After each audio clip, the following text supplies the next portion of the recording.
Showbizi shqiptar nuk njeh qetësi.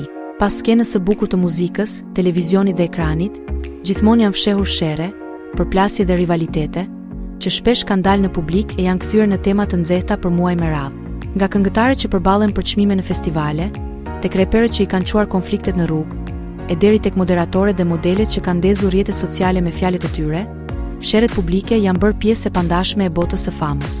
Në këtë video do të zbulojmë 10 nga sherrat më të bujshëm në historinë e showbizit shqiptar, që nga fillimi i viteve 2000 deri më sot, sherrat që ndezën rrjetet, ndan fansat dhe u kthyen në lajmet më të klikuara të viteve të fundit. Rozana Radi dhe Rezarta Shkurta. Kjo është dosja penale e një prej përleshjeve më të bujshme mes të personave VIP në Shqipëri. Bëhet fjalë për sherrin mes këngëtareve Rezarta Shkurta dhe Rozana Radi në 6 shkurt të vitit 2010. Molla e sherrit ishte i dashuri i përbashkët Ermal Hoxha, nipi i diktatorit Enver Hoxha. Para se të lidhej me artistin Noizi, Rozana Radi kishte një raport intim me Ermal Hoxhën. Rozana kishte ndërkohë miqësi të ngushtë me Rezarta Shkurtën. Në momentin që Ermal Hoxha ka njohur Rezarta Shkurtën përmes Radit, ka nisur të flirtojë me të. Me kalimin e kohës, Ermal Hoxha është lidhur me Rezarta Shkurtën, ndërsa Rozana Radi e ka parë veten jashtë loje. Kështu raporti mes dy shoqeve u kthye nga miqësor në armiqësor. Dy shoqe të kthyera në armiket më të përbetuara. Pasi Rozana pretendonte se Rezarta e kishte prerë në bes, duke i marrë të dashurin. Ato nisen të shigjetonin njëra tjetrën nëpërmes rrjeteve sociale dhe emisioneve televizive. Situata shkoi deri në një përleshje fizike tek liçeni i Thatë në Tiranë, ku më pas Rozana ka akuzuar penalisht Rezartën për plagosje me dashje. Kevina Kthella dhe Angel Shkira. Një sherr i rënd ka ndodhur mes vajzave të showbizit shqiptar, konkretisht mes modeles Kevina Kthella dhe mikeshës së saj, modeles Oriola Marashi, nga njëra anë, dhe moderatores Angel Shkira nga ana tjetër. Konflikti ka degeneruar në përleshje fizike, ndërsa ngjarja ka ndodhur pranë banesës së Angel, në zonën e liçenit të Thatë. Dëshmitarët kanë treguar se dy modelet e kanë sulmuar moderatoren, e cila më pas ka bërë një kallëzim në komisariatin e policisë së Farkës.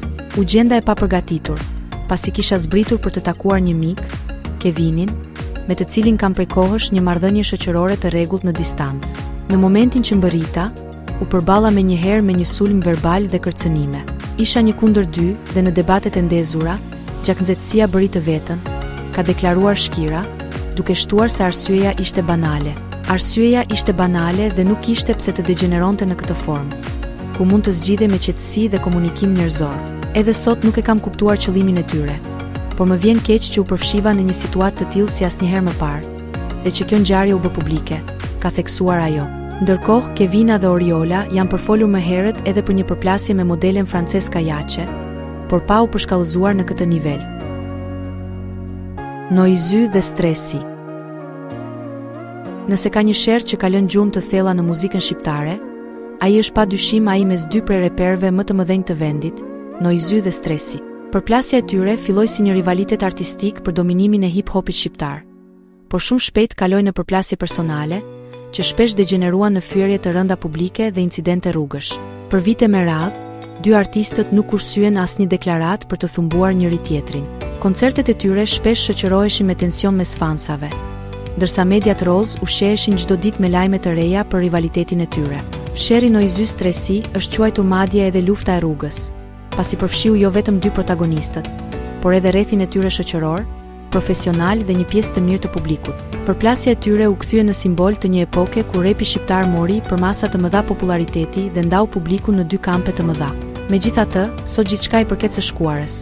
Noizi dhe Stresi janë pajtuar dhe madje kanë realizuar edhe bashkëpunime muzikore me njëri tjetrin, duke treguar se edhe armiqësitë më të forta mund të zbuten me kalimin e kohës. Leonora Jakupi dhe Adelina Ismaili. Një nga sherrat më të bujshëm dhe më të vjetër në historinë e showbizit shqiptar është ai mes dy këngëtareve nga Kosova, Leonora Jakupi dhe Adelina Ismaili. Përplasja e tyre ndodhi në vitin 2003, pas skenave të një koncerti, dhe përfundoi në një sherr fizik mes dy artisteve, të cilat, edhe pas kaq vitesh, nuk kanë folur më me njëra tjetrën. Edhe pse detajet e plota të asaj natë mbeten të paqarta, Adelina ka rrëfyer në një intervistë se incidenti ndodhi në mënyrë të papritur. Ishte një garderobe ngushtë, një dhomë e vogël. Leonora kaloi andej dhe papritur e goditi maman time. ndërsa vajza ime filloi të qante nga frika.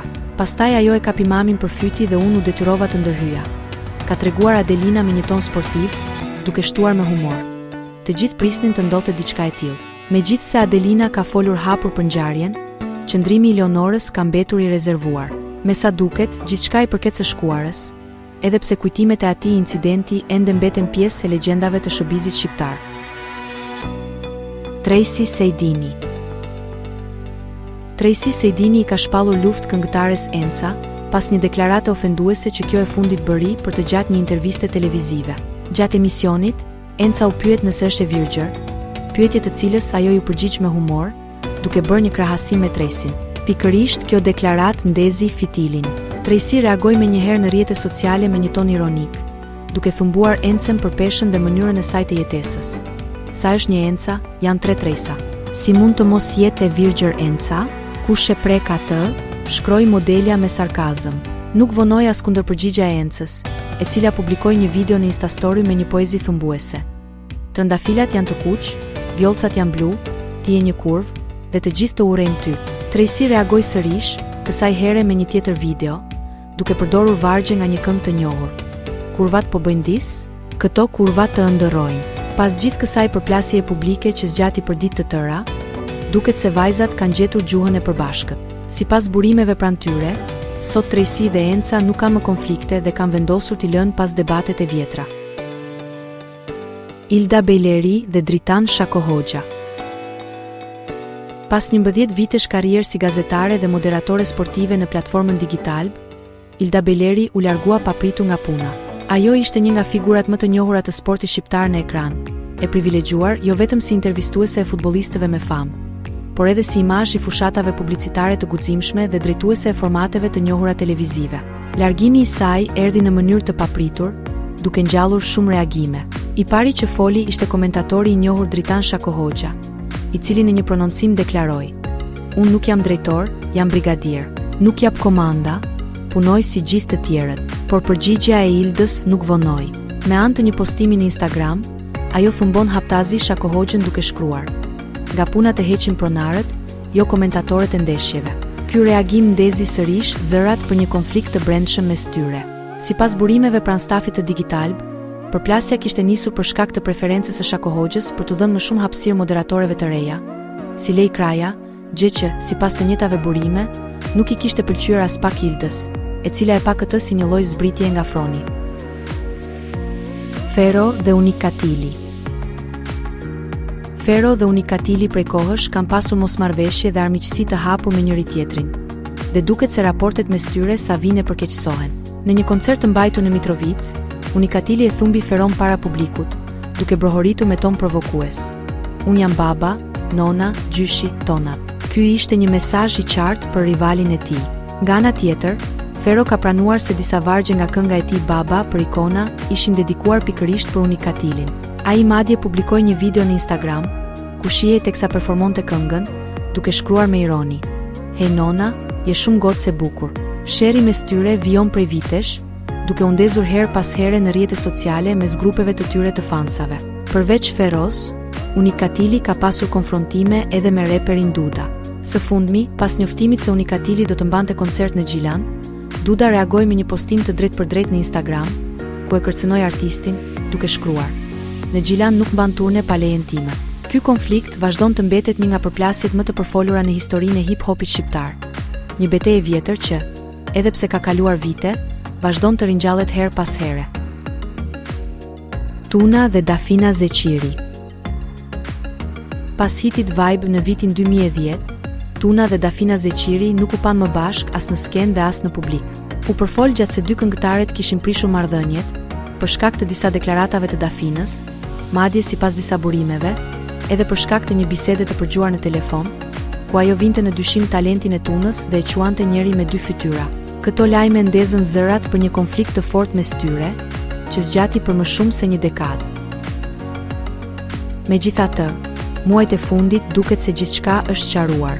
Në një intervistë të fundit, Dafina Zeqiri u shpreh se marrëdhënia me Tunën është shumë e mirë dhe la të kuptohet se të dyja i kanë kërkuar falje njëra tjetrës.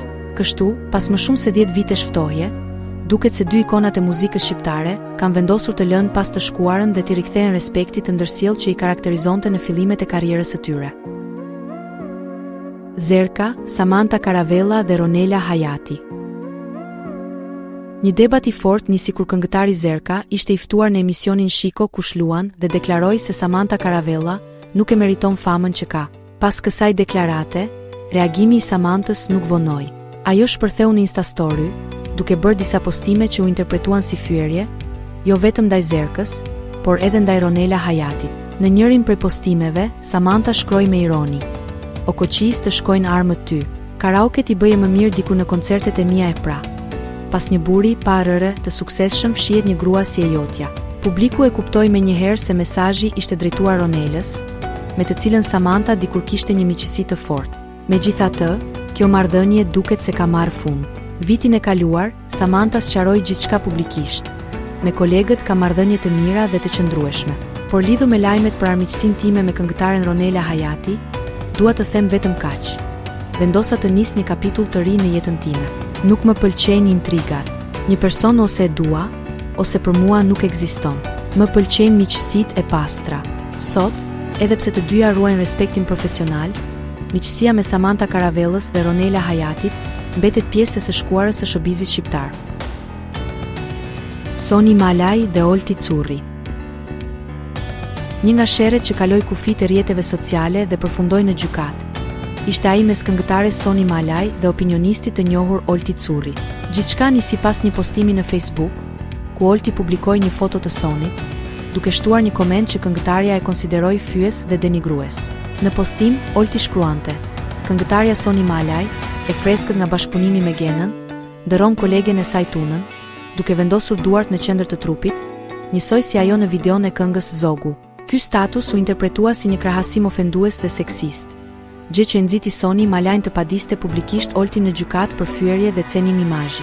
Rasti mori bujë të madhe në media, pasi Soni dhe Tuna ndanin atë kohë edhe rolin e antareve të jurisë në Faktor Albania, gjë që i dha ngjarjes edhe më shumë vëmendje.